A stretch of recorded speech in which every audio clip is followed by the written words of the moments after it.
My sister didn't just steal my fiancé, she sent me a gold-embossed wedding invite like nothing happened. And just when I thought I could handle it, she took the mic at the reception and said something that nearly made the room gasp. If you've ever been betrayed by someone you trusted the most, this story isn't just drama, it's the closure you didn't know you needed. If you had asked me a year ago what my life looked like, I would have said it felt like standing on the edge of something extraordinary. At 30, I had a career I loved, a man I trusted, and a future that seemed carefully paved with gold.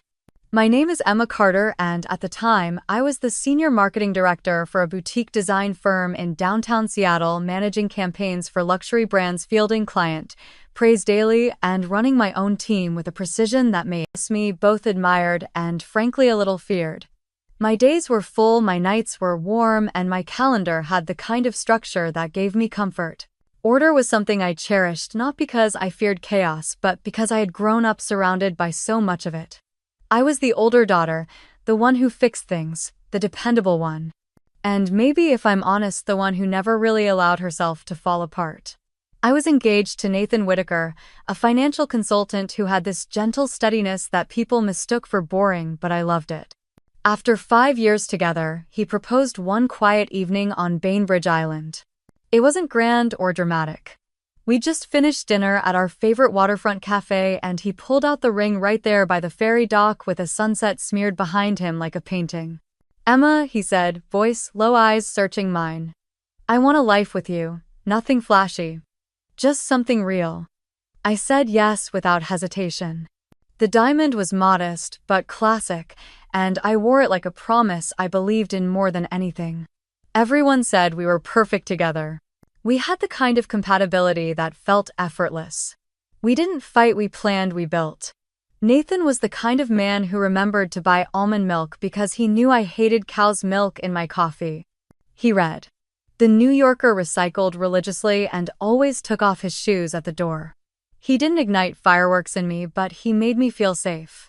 And for a girl who'd spent her childhood trying to manage emotions bigger than herself, safe was its own kind of miracle. Then there was Claire. Claire is my younger sister by 3 years, and, as people have always said, usually right in front of me, the beautiful one. Where I was angular and sharp-featured, Claire was softness and glow. Blonde curls, wide green eyes, the kind of smile that made strangers want to confess secrets. Growing up, our parents adored us both, but differently. I was praised for my achievements, honor rolls, internships, scholarships. Claire was adored for her charm, her art, her presence. Emma's the smart one. Claire's the creative spirit, people would say, like we were characters written to balance each other out. I don't think they realized how much that stuck. Our childhood was mostly happy on the surface. We built pillow forts together, played make-believe for hours, and stayed up whispering secrets across the hallway after bedtime. But even then, I think something was building quietly inside Claire. The comparisons never stopped. Emma got another A. "Claire, why don't you apply yourself more?" "Emma's leading the debate team. Claire, did you even turn in your science project?" I was never trying to outshine her. I was just doing what I thought was expected. But I think to Claire I became the measuring stick, and that kind of measuring makes people feel small. As we grew older, we stayed close, but it became complicated. I got my MBA while Claire drifted between majors. I moved to Seattle while Claire stayed in Portland trying to make it as a freelance photographer. Our lives were different, but we always found our way back to each other through texts, birthday, dinners, and family holidays. I believed that no matter how different we were, blood would hold us together. I thought we had grown out of the rivalry, matured into something better. Looking back, there were signs. Claire's compliments always had a peculiar edge to them. "You look great in that dress." "I mean, for your figure." Or, "Nathan seems nice. A little quiet, but you need someone low-key, right?" I laughed them off, chalked it up to sibling teasing. I didn't see it then that she still measured herself against me. That maybe in some way she still felt like the lesser one. That the more I seemed to have it all, the more she quietly seethed beneath a polished smile. Still, I invited her into every part of my life. She helped me pick the color scheme for our wedding. She came dress shopping, snapped candid photos of me sipping champagne in ivory silk, told me I looked like a woman who had everything. I believed she meant it. I wanted to believe we were in a new chapter. That old shadows had been outgrown. And to be fair, she never crossed any clear line. Not until the day she did. The morning it all began to unravel. I was in New York for a pitch meeting. It was a Thursday, cloudy and brisk, and I had wrapped earlier than expected. A last-minute flight change and a sudden impulse to surprise Nathan had me landing back in Seattle by dinner. I texted him I'd be home tomorrow just as I boarded the plane, thinking it would be fun to show up with his favorite Thai takeout. Romantic even. Spontaneity wasn't my thing, but I was starting to think maybe it could be. I still had my key to his apartment even though we'd begun looking at homes to buy together. We had a list of neighborhoods, a shared Zillow folder. Our future was not a question. It was a series of checkboxes. So I let myself in. At first I thought he wasn't home. The lights were dim, the place unusually silent. But his phone was buzzing on the kitchen island, vibrating every few seconds with text after text. I don't know what made me look. I'm not the jealous type, or at least I never used to be. But maybe somewhere inside something already knew. The screen lit up again. A message preview last night was amazing. I can still feel you. And beneath it, Claire. By the time Nathan walked through the door carrying a bag of groceries and a dazed look, everything had changed. And yet in that moment, he was still smiling until he saw me standing there holding his phone like it was radioactive. Emma, he said, the name falling from his lips like a dropped glass. You're early. I wish I could say I screamed. That I threw something, that I told him to go to hell, but I didn't. I just looked at him. Looked past him. Looked into the space where our future had lived and saw nothing. I hadn't even begun to comprehend the weight of betrayal. That would come later. For now there was only stillness. A stillness that comes before everything breaks. I don't remember dropping the phone, but I must have, because the clatter of it hitting the tile was what broke the silence. Nathan stood in the doorway, frozen, like if he didn't move, maybe time would rewind itself. He didn't speak. I didn't either. The room felt suspended, like the air had thickened into something heavy and sharp. He set the grocery bag down slowly, as if afraid to make any sudden movements that might fracture what was left of the moment. Emma, he said again, softer this time, as though repeating my name might restore some version of me that hadn't just seen the most intimate parts of my life reduced to digital betrayal. It's not what you think. Those were the 3 words. 3 words that shattered everything. Not because of what they meant, but because of how hollow they rang. He knew exactly what I thought. There wasn't room for interpretation when a text read, "Can't wait to feel you again," signed by my sister. I didn't scream, I didn't sob or fall apart. Instead, I walked to the kitchen counter, picked up the phone with slow, deliberate fingers, and handed it back to him. How long? I asked. He hesitated, glanced down, then back at me. 3 months. The words dropped like stones into the silence. 3 months, I repeated more to myself than him, as if I could file them somewhere, store them in a place where they wouldn't rip at the walls of my chest. It wasn't planned, he said, quickly moving toward me. It just happened. Right, I said, stepping back. Just a casual betrayal. Nothing planned. He ran a hand through his hair, something he always did when nervous. I'd seen that gesture 100 times at client dinners, at family gatherings, during our mortgage meetings. Now it looked foreign, performed by someone I didn't recognize. We didn't mean to hurt you. I laughed, then a short, bitter sound that surprised even me. You're sleeping with my sister, Nathan. What exactly did you think would happen? He sat on the couch like the weight of it all had finally caught up to him. I was going to tell you, he said. I just didn't know how. I stared at him, and suddenly the silence in the room was louder than any shouting match could have been. It wasn't the cheating that broke me. It was the familiarity with which he spoke, like we were negotiating a late payment or a missed appointment. Like he still expected me to take the lead and fix it. Were you going to tell me before the wedding? I asked, my voice flat, or after? He didn't answer. I took off the engagement ring, heavy now like a joke, on my finger and placed it gently on the coffee table between us. The space between us had never felt wider. The next few days blurred into a surreal fog of logistics and emotion. I moved out of our shared space before we ever had the chance to fully move in. My parents were blindsided when I told them why. My father's face darkened like a storm cloud. No daughter of mine would do this to her sister, he said when I told him Claire was the other party. My mother, on the other hand, tried to soften everything like she always did. Honey, hearts are messy. People make mistakes. This isn't a mistake, I told her. It's a choice. And they both made it. Claire called me 3 times the first night. I didn't answer. The 4th time she left a voicemail. I know this is awful, but I didn't plan to fall in love with him. I didn't even think I could. But it just happened. I'm sorry. Her voice cracked on the word sorry, but it only made my stomach turn.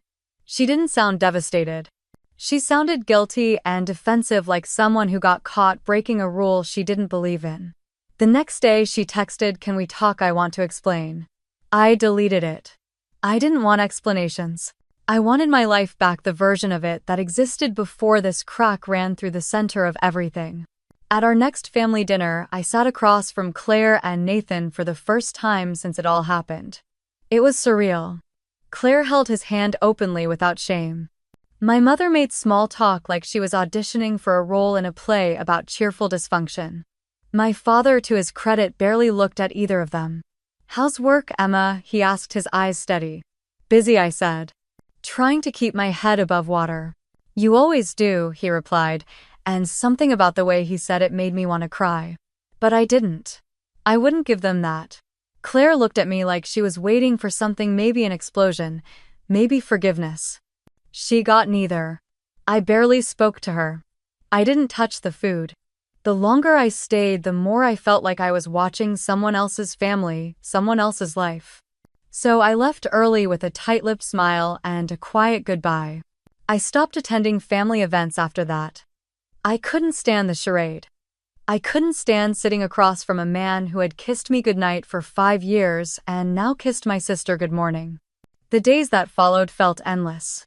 I didn't eat much. I worked late. I moved into a smaller apartment across the city and filled the walls with silence. The engagement ring stayed buried in a drawer, too heavy to wear, too meaningful to throw away. Sometimes I'd open the drawer and stare at it, wondering how something so small could hold so much weight. Friends tried to help, but most didn't know what to say. How do you comfort someone when the betrayal isn't just romantic but familial? When the person who should have stood beside you is the one who stabbed you? My best friend Rachel was the only one who got close to the truth. "You didn't just lose him," she said one night, handing me a glass of wine. "You lost her. And that's a different kind of heartbreak." She was right. Losing Nathan hurt, but losing Claire was like losing a part of myself. The part that believed in shared childhoods and sister secrets and the idea that some bonds couldn't be broken. The worst part wasn't even the betrayal. It was the way they moved on so seamlessly, like I was a footnote in a story that used to be mine. They posted pictures. Smiling. Holding hands. A weekend trip to Cannon Beach. A brunch photo with mimosas and captions like "grateful for this one." No mention of the storm left behind. No acknowledgement of the crater where my life used to be. I didn't block them. I couldn't look away. That somehow felt like giving them power. But I muted their accounts, removed our shared photos from frames, tucked away the pieces of my former life like relics of a history I hadn't signed off on. I walked through my days in a kind of emotional haze. I wasn't angry, not yet. Anger comes with energy. What I felt was emptier than that. Like something fundamental had cracked and I was waiting to see if the rest of me would collapse. I went to work. I smiled when I had to. I answered emails and scheduled meetings and performed the version of myself that everyone expected. But inside, everything had gone quiet. It wasn't until weeks later when Rachel asked me a question I hadn't considered that something finally shifted. "Do you want to stay broken or do you want to rebuild?" I didn't answer right away. But that night, lying awake in a bed that still didn't feel like mine, I whispered the answer into the dark: I want to rebuild. I just didn't know where to begin. Grief is a strange thing when no one has died. No casseroles delivered to your door. No somber hugs or whispered condolences. No societal script to follow. Just empty air where people used to be. I found myself standing in the middle of my apartment one Saturday morning staring at a coffee mug that still said E.N. in faded vinyl. And I wondered how long grief could haunt you when the people who caused it were still smiling. Your feed. That's when I decided to try therapy. Not because I believed it would fix anything, but because I needed someone who wasn't already exhausted by the sound of my sadness. Rachel had been my lifeline, bringing wine, distracting me with crime documentaries, texting me memes at midnight, but even she was starting to look at me like she didn't know how to reach the version of me that had survived the wreckage. So I booked a session with Dr. Eleanor Adler. Her online bio was short and direct, trauma-informed, specializes in betrayal and grief, located 5 blocks from my office, and somehow that felt like enough. The waiting room was painted in soft neutrals, the kind of soothing tones that promised nothing would be too sharp in here. I sat on a taupe couch and stared at a bookshelf lined with titles like Attached and The Body Keeps the Score. I wasn't sure which part of me had kept the score, but I knew it was tired of carrying the numbers. Dr. Adler was in her mid-50s with silver-streaked hair pulled into a low bun and a voice like chamomile tea, warm, steady, gently strong. She didn't start with questions. She just asked, "What brings you here today?" and let the silence stretch until I filled it. I told her about Claire, about Nathan, about how my life had folded in on itself like bad origami, and no matter how hard I tried, I couldn't find the creases to unfold it. She listened without interruption, her eyes steady but soft. "You're grieving the loss of a future," she said when I finally stopped talking. "One you had been building for years. The brain doesn't distinguish between the death of a person and the death of a story we believed in. It just feels the absence." That sentence lodged itself somewhere deep in me. The death of a story. That's what it was. I hadn't just lost a partner, I'd lost the plot I thought I was living. Over the next few weeks, I met with her twice a week. At first it was just venting. Angry spirals and existential questions. How could they do this? Was any of it real? What does it say about me that I didn't see it coming? Dr. Adler never rushed to reassure me. Instead, she asked questions that pulled threads I hadn't realized were tangled. When did you first learn that love meant being needed? What part of you felt safest when things were predictable? Who taught you that showing pain made you weak? I left every session feeling cracked open, but in the best way. Like I was finally letting light into rooms I'd kept shuttered. I started journaling again, something I hadn't done since college. Dr. Adler called it externalizing the storm. At first, my entries were disjointed. Angry paragraphs, sarcasm-laced reflections, half poems. But slowly something changed. The entries became clearer, more honest. One day I wrote I lived in a story someone else wrote for me. And I played the role so well I forgot I could edit the script. I underlined it 3 times. That sentence became my anchor. Outside the therapy room, Rachel remained a quiet hero. She didn't push me to get over it. Instead, she offered space and stability. She came over with takeout on the nights she knew I hadn't eaten. She made me go for walks when she could tell I hadn't moved in days. When I told her about therapy, she didn't mock it or minimize it. She just said, "Good. You deserve to talk to someone who isn't me and doesn't love you enough to want to fix it." One weekend, she dragged me to a yoga class that nearly killed me, but I slept better that night than I had in weeks. Healing wasn't linear. Some days, I felt strong, almost like myself. Other days, the grief snuck in through tiny cracks. A smell, a song, the sight of a couple arguing on the street, and then laughing seconds later. I began to understand that healing wasn't about forgetting or forgiving immediately. It was about making space for both the pain and the hope. Dr. Adler gave me permission to feel both. You can love what was and still mourn what wasn't, she told me. You can feel angry and still be someone who believes in kindness. You can rebuild without pretending it didn't burn. Around week 6, I brought in the ring. The one that used to mean forever. I placed it on her desk and said, "I don't know what to do with this." She didn't touch it. "You don't have to decide now," she said. "You're allowed to let symbols rest before redefining them." I nodded, tears threatening but not falling. The ring stayed in its box for now. Not banished. Not glorified. Just waiting like me. The most surprising shift came not in a grand moment but in the quiet choices. I started buying fresh flowers again. Not because anyone would see them, but because they made my kitchen feel alive. I rearranged my furniture not to erase the past, but to claim the space as mine. I changed my coffee order. I donated the sweaters Nathan used to compliment. I stopped checking Claire's social media. These weren't acts of revenge, they were acts of reclamation. One night, I caught my reflection in the mirror and didn't look away. For the first time in months, I didn't just see the woman who had been betrayed. I saw someone surviving. Someone learning how to breathe without holding her ribs. Someone writing her own damn script. That night I wrote in my journal, "I've cried enough tears for people who didn't stay. From now on I write for myself, grieve for myself, heal for myself." Underneath I added in smaller script, "I'm not okay, but I'm becoming." And maybe for now that was enough. It arrived on a Thursday morning tucked between an electricity bill and a flyer for a dog grooming service I didn't use. At first I didn't notice it. The envelope was thick and elegant, cream-colored with embossed floral edging and gold lettering that caught the sunlight just so.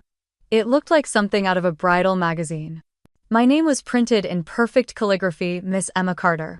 No return address, but I knew. Of course I knew. I stared at it for a long time, holding it by the corner like it might bite. My heart thudded against my ribs, not out of longing but disbelief. I opened it slowly, like diffusing a bomb, half expecting the paper to explode with irony. Inside was a formal wedding invitation, meticulously designed. Together with their families, Claire Carter and Nathan Whitaker, request the honor of your presence as they unite in marriage. There was a watercolor of the venue, some luxury vineyard 2 hours outside the city, followed by the date 6 weeks away. The dress code, formal garden attire, and at the bottom in Claire's unmistakable handwriting, a personal note, "Emma, I hope you'll come. It would mean everything to have you there. Love, Claire." My first instinct was to shred it, or set it on fire, or drop it in a public trash can far from my apartment like a cursed object. But instead, I placed it face down on the counter, poured myself a glass of wine, yes, before noon, and sat there staring into nothing for a solid hour. Rachel found me like that when she stopped by later. One look at my face and she didn't even ask what was wrong. She just walked into the kitchen and picked up the envelope. "Oh hell no," she muttered, reading it. "She invited me," I said, my voice strangely calm. "To the wedding." "Is she out of her mind?" I shrugged. Apparently not enough to stop her from planning a vineyard wedding with floral embossing.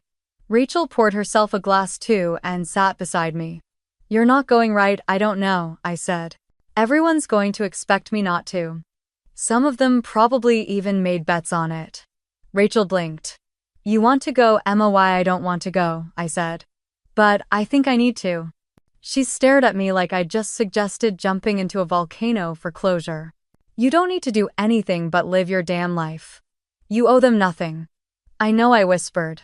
"But I owe myself something." And that was the truth. It wasn't about revenge. It wasn't even about forgiveness. It was about showing up not for them but for me. To look the people who broke me in the eye and let them see that I was still standing. Not bitter, not vindictive, just unbreakable in a way they never expected. The pressure began almost immediately. My mom called the next day with her carefully rehearsed voice. "Claire told me she sent the invitation. She really hopes you'll come, honey. It would mean so much to the family." "To whom exactly?" I asked. "Because it doesn't mean much to me. She's your sister. She slept with my fiancé." I'm not saying what she did was right, my mom sighed. "But maybe this is a chance to show you've moved on. That you're the bigger person." "I'm tired of being the bigger person," I said. "I want to be the free person." Later that week my dad took me to lunch. We didn't talk about the wedding until dessert. Then he said, "I don't agree with how they got together. You know that, but she's still your sister. And I'm still walking her down the aisle. I'd be proud to have you there. But I'll understand if you say no." It wasn't a guilt trip, it was just honest, and somehow that made it worse. The final nudge came from my cousin Alyssa, who called mostly to gossip. "Everyone's wondering if you'll show," she said breezily. "Uncle Ron thinks you're going to crash the reception in a red dress and slap someone.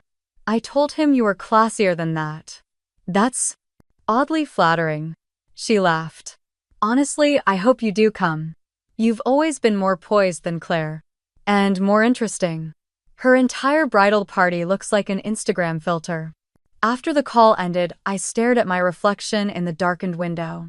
I didn't want to go to the wedding. I needed to. The next morning I called Rachel. If I'm doing this, I said, I want to do it right. There was a beat of silence, then her voice lit up. Say no more. Operation Glow Up is officially in effect. What followed was nothing short of military-level planning. Rachel created a shared spreadsheet with tabs for hair, makeup, outfits, skincare, confidence rituals, even a power playlist. We began weekly Pilates together. She introduced me to her facialist. She can fix divorce face in 2 sessions, Rachel promised. I booked a hair appointment with a stylist who specialized in post-breakup transformations. He took one look at me and said, this betrayal calls for soft waves and strategic highlights. I bought a dress. A crimson satin gown with a low back, subtle slit and neckline that said Unbothered Goddess. It was elegant, arresting, but not thirsty. It didn't scream revenge. It whispered rebirth. Each week I could feel myself returning bit by bit. Not to the woman I had been before, but to someone newer. Wiser. Someone who knew pain and still chose beauty. I hope you know, Rachel said during one of our prep nights, this isn't about them. I know. This is about you arriving as the main character in your own damn life. I nodded. Exactly. I wasn't walking into that vineyard to make a scene. I wasn't there to reclaim Nathan or confront Claire. I was walking in to remind myself visibly proudly that no one gets to define my story but me. I RSVP'd, yes. The last thing I expected that night was to meet someone. I'd shown up at the charity event mostly out of obligation. My company had bought a table for a benefit gala supporting urban design initiatives, and as the head of strategic communications, I was expected to make an appearance. I wore a navy jumpsuit I'd almost returned twice and carried a purse just big enough for my phone, lip gloss, and quiet dread. I was halfway through a conversation with a board member about zoning regulations when it happened. A shoulder brushed mine, gentle but enough to tip the edge of my champagne glass. Bubbles sloshed over the rim and landed in perfect arcs on the lapel of someone's charcoal gray suit. Oh no, I gasped, instinctively reaching for a napkin. I'm so sorry. That was totally my fault. The man looked down at the wet fabric, then up at me, smiling. Don't worry about it, he said, voice warm and low. Honestly, this suit was taking itself way too seriously. It needed a little humility. I laughed. Really laughed for the first time in what felt like months. He held out his hand. Daniel Foster. Emma Carter. He raised an eyebrow. Emma Carter, as in Carter and Row PR. My turn to raise an eyebrow. I see you've done your research. He smiled again, the kind that started in the eyes. I read your profile in Chicago Monthly last fall. You made zoning policy sound. Well, almost sexy. I rolled my eyes. You clearly didn't read the part about my obsession with budget forecasts. Actually, he said, tilting his head, that was my favorite part. We stepped aside to let a waiter pass. For a few moments, we just stood there, glasses in hand, neither of us pretending to be anywhere else. Daniel turned out to be an architect recently back from a 6-year stint overseas. London. Tokyo. A semester in Copenhagen. His firm had just opened a new office in the city, and he was helping build the Chicago team from scratch. I came back because my niece asked me to, he said casually. She said I missed 3 of her birthdays and she was over it. Hard to argue with that. There was something about him that felt grounded, unhurried. He asked questions and actually waited for the answers. We talked about urban green space books we hadn't finished and the best hole-in-the-wall tie in the West Loop. After an hour of conversation that felt like 5 minutes, he said, "This might sound strange, but would you like to get coffee sometime without the dress code and champagne?" I blinked, startled by how natural it felt to say yes. I'd like that. 2 days later, we met for coffee. Then again for a walk along the river. Then dinner, followed by an afternoon at the Art Institute, where we discovered a shared love of brutalist architecture and overpriced museum gift shops. It wasn't fireworks, it was something quieter. A softness I hadn't known I needed. On our third outing, seated across from each other in a tiny Italian restaurant with flickering candles and mismatched chairs, I found myself telling him everything. About Nathan. About Claire. About the wedding invitation. I don't know why I'm even going, I admitted, swirling the last of my wine. Closure maybe. Or just plain stubbornness.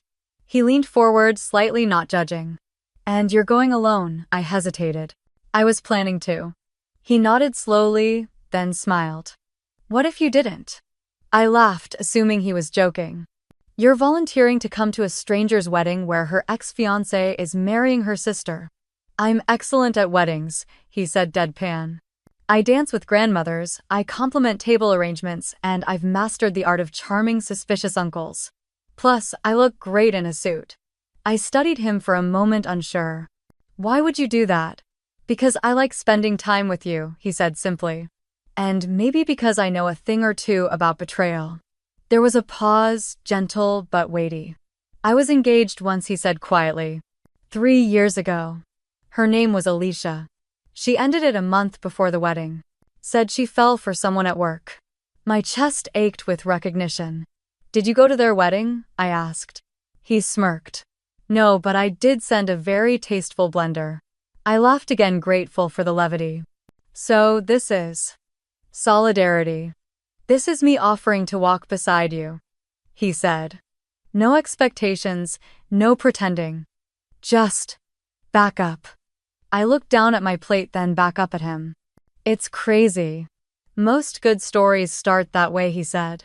We agreed to a few practice runs. Nothing elaborate, just planning how we'd show up, what we'd say if people asked, coordinating outfits. If we're doing this, he said, we're going to do it well. Think of it as emotional dress rehearsal. I let him in slowly. Not just into the plan, but into the quiet corners of my life that I'd walled off. He never pushed. He just showed up, listened, and made me laugh.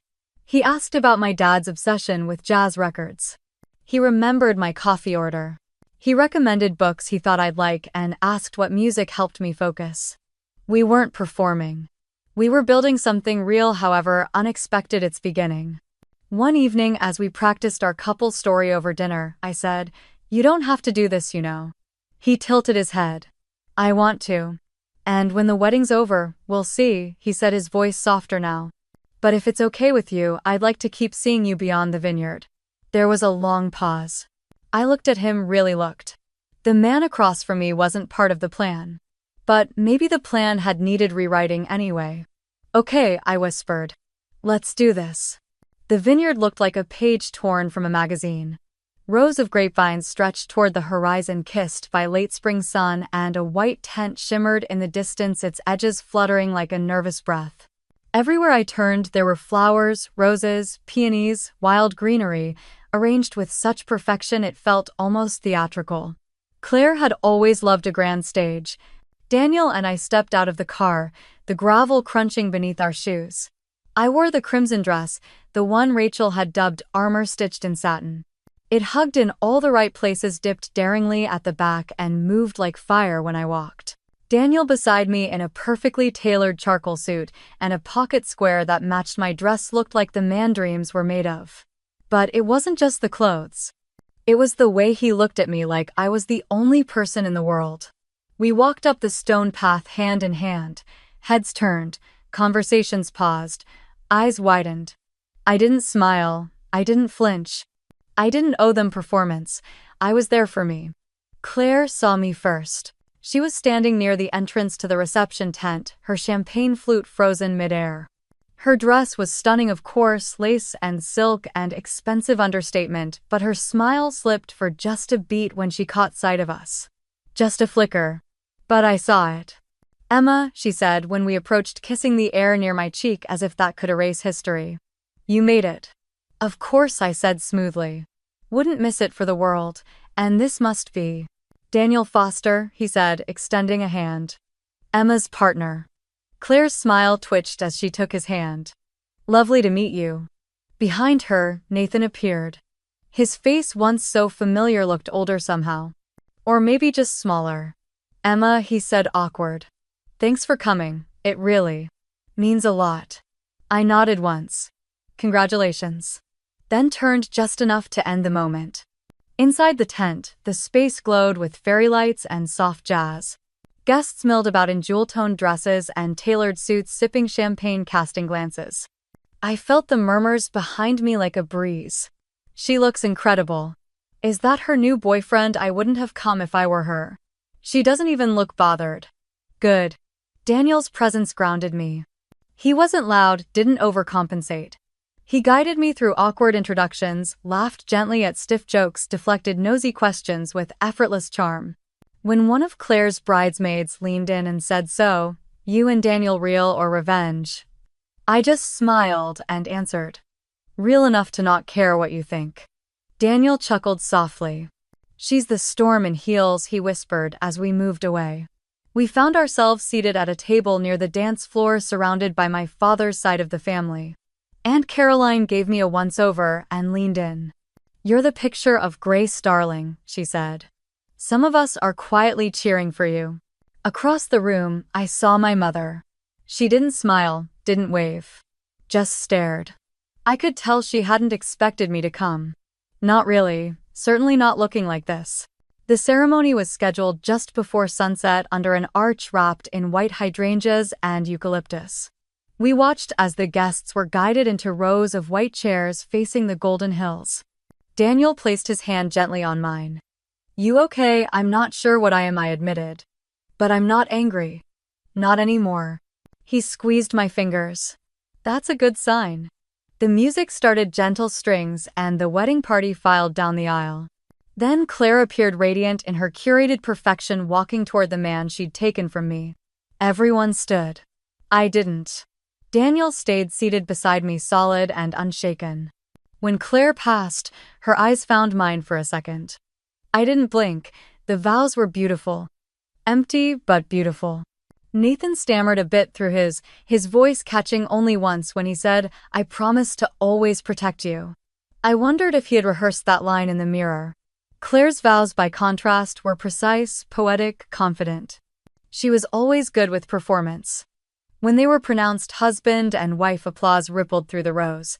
People smiled and rose, some even dabbing tears. But in my chest there was nothing. No pain. No regret. Just space. Like the wound had closed while I wasn't watching. At the reception, Daniel danced with my great aunt, held my clutch when I touched up lipstick, told my skeptical uncle about his architecture work with just enough self-deprecating humor to win him over. "You're a lucky woman," my cousin Melissa whispered as she watched Daniel spin me gently during a slow song. "I know," I said, and for once I meant it without needing to prove it. Claire didn't approach me again that night, but I caught her watching. Not often. Just enough to know my presence unsettled her. And that was enough. Later, as we stood by the open bar, Nathan walked past me alone. He glanced over, and for a moment our eyes locked. There was something in his face, some mix of curiosity, nostalgia, and maybe, just maybe, the first flicker of doubt. But I didn't stop walking. I didn't smile. I owed him nothing. As the night deepened and fairy lights twinkled against the darkness, Daniel and I slipped outside for air. The vineyard stretched around us like a painting. "That went better than expected," he said. "I think I buried something today," I said. He looked at me gently. "A ghost," I nodded. "Or maybe just a version of me that thought she needed closure from other people." "You don't." "No," I said, breathing deeply. "I don't." He reached for my hand. "Come on. I hear they're bringing out late-night espresso and tiramisu." We walked back toward the tent, the music swelling behind us. Claire was the bride that day. But I was the storm that didn't need to rage to be seen. The reception had found its rhythm. The clink of silverware on china, the low hum of jazz, bursts of laughter from the bar, everything glided along in a way that made it easy to forget what brought us here. Easy for some, maybe. Not for me. Daniel and I were seated at a round table near the dance floor. My father's side of the family surrounded us, their polite conversation barely disguising the undercurrent of gossip. From across the room, Claire and Nathan sat at their elevated sweetheart table, beaming for the cameras, their smiles stretched thin by the weight of performance. Dinner had ended and the traditional toasts began. First, the best man rose. Trevor, one of Nathan's oldest friends, told a few safe stories from their college days, avoiding any mention of how this couple came to be. The maid of honor followed Claire's college roommate, gushing about her loyalty, her beauty, her fairy tale romance. I watched Claire sip her champagne, her eyes flicking to me once. The tension was building like a string pulled taut. Then she stood up. I know I wasn't scheduled to speak. Claire began tapping her glass lightly. Her voice was sweet, slightly slurred from celebration, amplified just enough to carry through the tent. But I wanted to say something from the heart. I sat still, fingers on the stem of my glass, feeling Daniel's hand rest lightly on my knee under the table. Everyone here knows how much I love Nathan, she said, smiling toward him. But not everyone knows our full story. Our journey. A hush fell over the room. The air stilled. Sometimes love doesn't arrive in a straight line. Sometimes it takes detours, she continued. And sometimes before you find the person you're meant to be with, there's someone else. The one who came first. She turned toward me, gaze steady, voice syrupy. She was his first choice, Claire said, her smile widening. But I'm the one he chose. There was a moment of stunned silence. Then a few nervous laughs. Someone coughed. Claire raised her glass. To destiny, no matter how messy it gets. She sat down, pleased with herself, the faintest smirk tugging at her lips. I didn't move. I didn't flinch. But inside, something clenched. Then Daniel stood. No microphone. No clinking glass. Just a quiet rising from his chair, commanding attention by being. Every head turned. For those of you I haven't had the pleasure of meeting yet, he began, his voice calm but resonant. I'm Daniel Foster, Emma's partner. A few people straightened up. The name seemed to ring familiar in a few ears. I hadn't planned to speak either, he continued, glancing at me, then out toward the crowd. But I believe when someone draws a line in public, truth deserves its moment too. The tent went still. I've only known Emma for a few months, he said. But in that time I've seen more grace, strength, and integrity in her than most people manage in a lifetime. He paused, letting the words settle. She didn't come here today to reclaim anything. She came because she already knows her worth. She doesn't need to shout to be seen. She doesn't need to wound to feel powerful. He turned his gaze toward Claire, not unkind but unmistakably firm. You called her the first choice. As if that somehow made you the winner. But I've learned that the first choice doesn't always come from love. Sometimes it comes from convenience, expectation, comfort. And, sometimes, from fear. A ripple of shifting chairs. I didn't choose Emma because she was convenient. I didn't choose her because she came first. I chose her because she's extraordinary. Because standing next to her makes me better. Then he glanced around casually but clearly. For anyone wondering, I'm not a placeholder. I'm not a consolation prize. A pause. A slight smile. I'm the upgrade. A stunned silence. And then applause. Not polite clapping. Not awkward golf course pats, real applause. A few people even stood. I sat frozen, blinking, hard, heart thudding in my chest. Not because he'd defended me, but because he'd seen me so clearly, so publicly, so fully. But Daniel wasn't done. I work in architecture, he added, almost offhandedly. I recently returned from overseeing projects in Tokyo and London. Maybe some of you read about the Elwood Tower or the Sato Museum in Architectural Digest. There it was. The hum of recognition. Murmurs, heads swiveling. Oh my God, that's him. Did you see that museum article? He's that Daniel Foster. Daniel raised his glass. To love that doesn't diminish. To people who grow through pain. And to seeing what truly matters before it's gone. He sat. I couldn't speak. My hand found his under the table, squeezing it hard. I turned to him, eyes wet but smile steady. You didn't have to do that. I know, he said quietly, but I wanted to. He looked at me, not for approval, not for applause, just as me. And in that moment, the years of trying to be seen by Nathan, by Claire, by my parents, by the world felt like a weight I could finally set down. He hadn't rescued me. He'd reminded me I didn't need rescuing. The ladies' room was quiet, the hum of the reception muffled behind thick oak doors. I stood alone at the mirror, dabbing a bit of powder beneath my eyes, Not because I needed to look perfect, but because it gave my hands something to do. The door banged open behind me. I didn't need to turn. I knew it was her. Claire's reflection appeared beside mine. Her wedding gown, once pristine, now looked crumpled around the edges. Her carefully pinned hair had begun to loosen, stray curls falling like unspoken thoughts. Her eyes were sharp and red. What the hell was that she demanded? I met her gaze in the mirror. You'll need to be more specific. Your boyfriend's little performance, she snapped, calling me out in front of everyone, mocking our wedding. I turned slowly to face her. You stood up and called me the first choice, Claire. You turned me into a punchline at your own reception. She looked momentarily thrown. It wasn't personal. It was entirely personal. We stared at each other in silence. A silence filled with too many years, too many words unsaid. Her voice cracked first. You've always had everything, Emma. I blinked. Excuse me, you don't get it, she continued, pacing now. You were the golden girl. The straight-A student.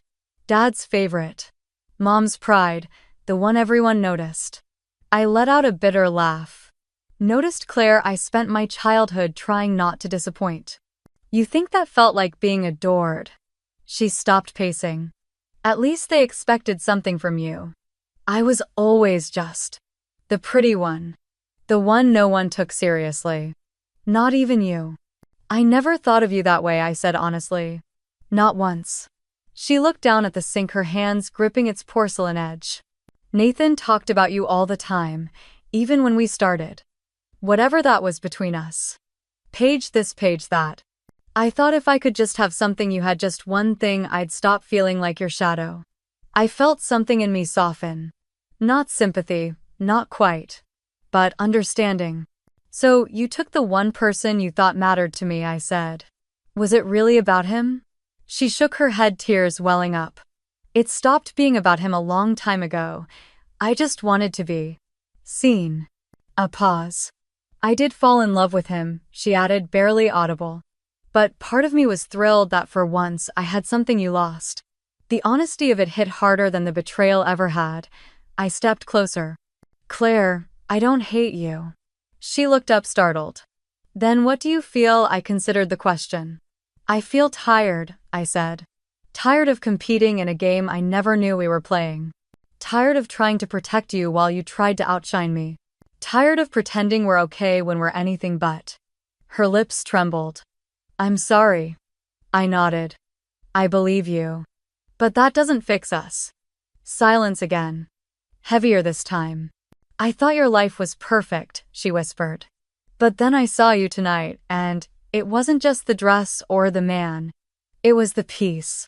You looked like someone who made it out. I swallowed. That peace, I earned it. Through therapy, through tears. Through learning how to stop needing people who hurt me to tell me I'm enough. She wiped her eyes, mascara smearing faintly. So what now? I reached for a tissue and handed it to her, just like I had when we were kids, and she scraped her knee on the sidewalk. Muscle memory. I don't know, I said. This isn't about forgiveness. I don't have that yet.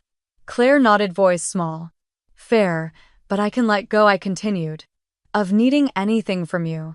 Of proving anything to you. I don't hate you, Claire. I'm just learning to love myself more than I loved trying to fix this. She took the tissue, pressed it to her face, then looked at me, really looked. Do you think we'll ever be okay again? I think, I said gently. We can start by not pretending. For the first time in a long time, she didn't flinch.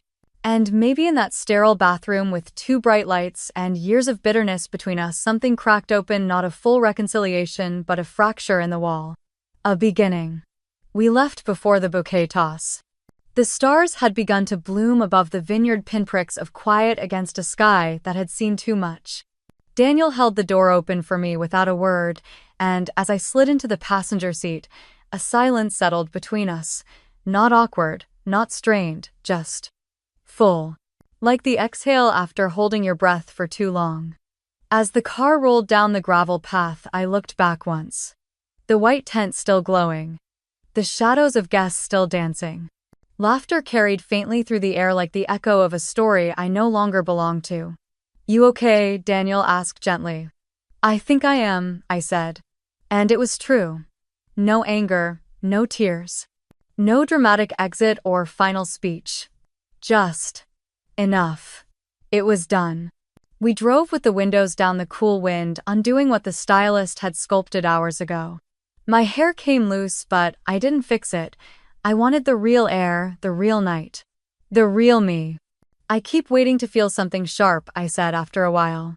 Like regret or sadness or rage. But all I feel is peace. Daniel nodded, his eyes on the road. That's what happens when you stop carrying what isn't yours. I watched him for a moment. The way his hands rested steady on the wheel. The way he didn't rush to fill silence with promises. How he just let things be. I need you to know something, he said, his voice low but firm.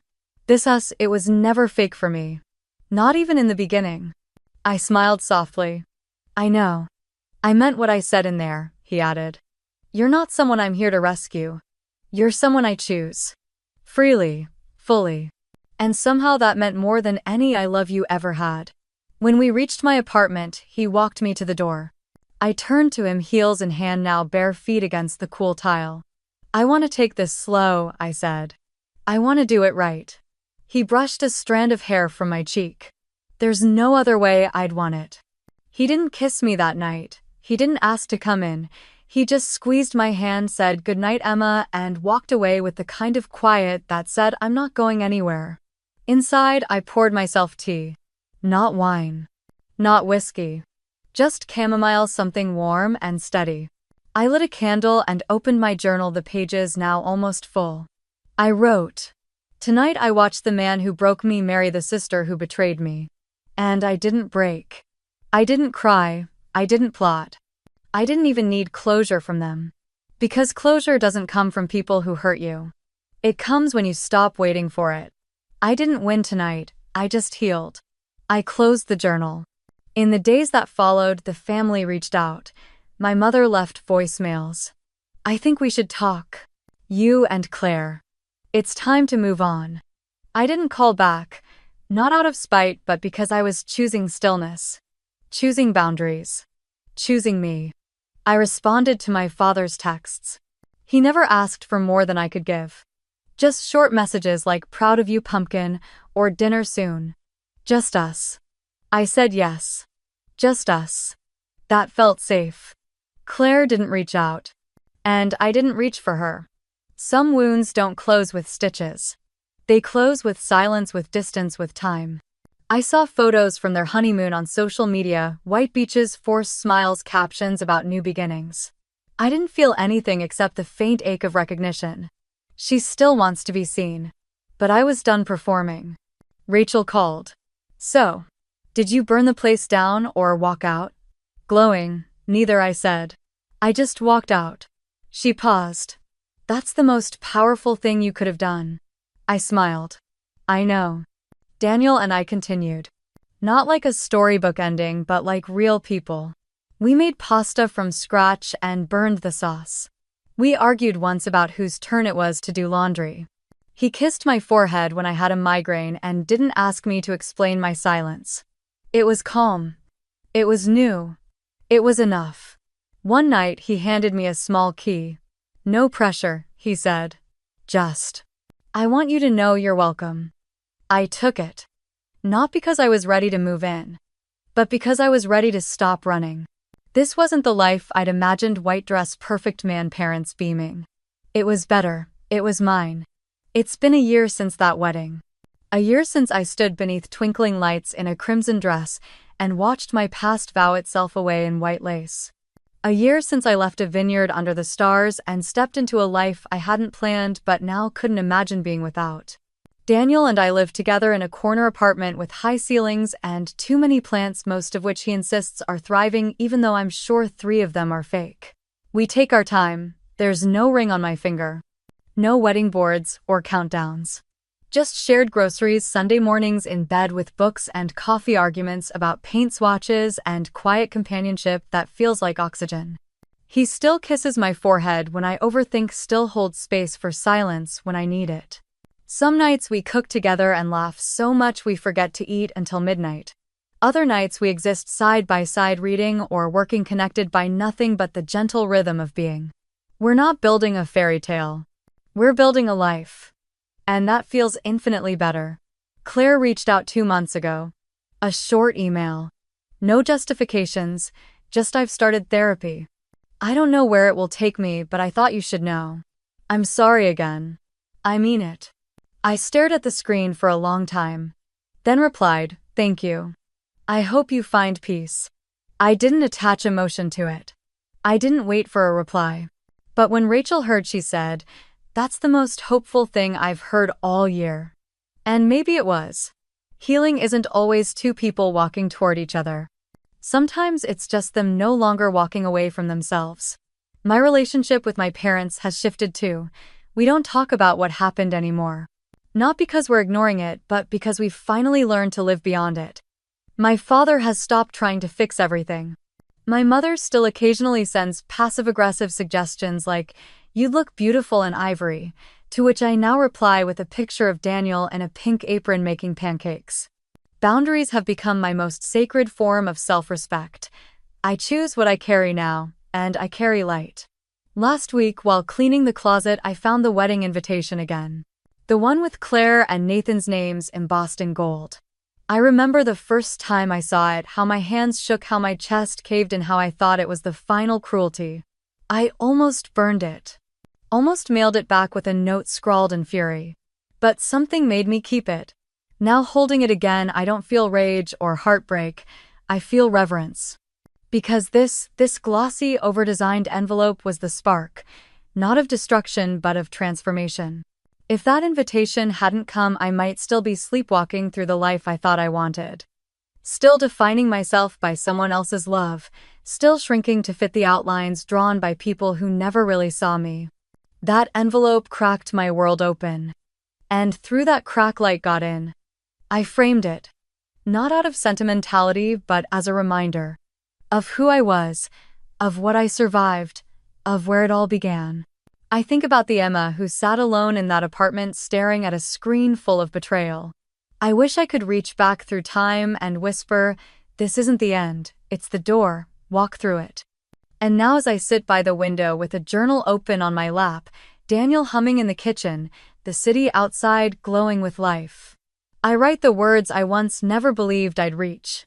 Sometimes the ugliest endings lead to the most beautiful beginnings. And I know finally, it's not just a line in a story. It's my truth. It's my story. And it's only just beginning.